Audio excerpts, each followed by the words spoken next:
ধরুন সরকার দেশের সবাইকে 1 কোটি টাকা করে দিয়ে দিল। এখন আপনি খুশিতে দোকানে গেলেন একটা আইফোন কিনতে, যাই দেখলেন আপনার মতন আরো 1000 জন লাইনে দাঁড়িয়ে আছে। ফোনের স্তব্ধ আগের মতনই সীমিত, কিন্তু সবার পকেটে এখন অডিন টাকা। তাহলে দোকানদার এখন কি করবে?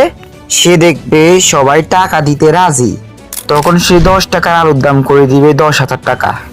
আর এই 1 লাখ টাকার আইফোনের দাম হবে 10 কোটি টাকা। কারণ জিনিসের যোগান বাড়া নাই, টাকার পরিমাণ বেড়েছে। একে বলে মুদ্রাস্ফীতি বা ইনফ্লেশন।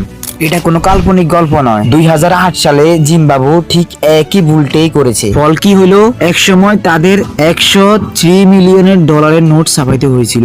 এক প্যাকেট পাউরুটি কিনতে মানুষ বস্তা ভরে টাকা নিয়ে যেত বাজারে। অর্থাৎ টাকা শুধু তখন কাগজের টুকরা হয়ে গেল, যার কোনো মূল্য ছিল না। মনে রাখবেন, আসল সম্পদ টাকা নয়, আসল সম্পদ হলো দেশের উৎপাদন এবং শ্রম।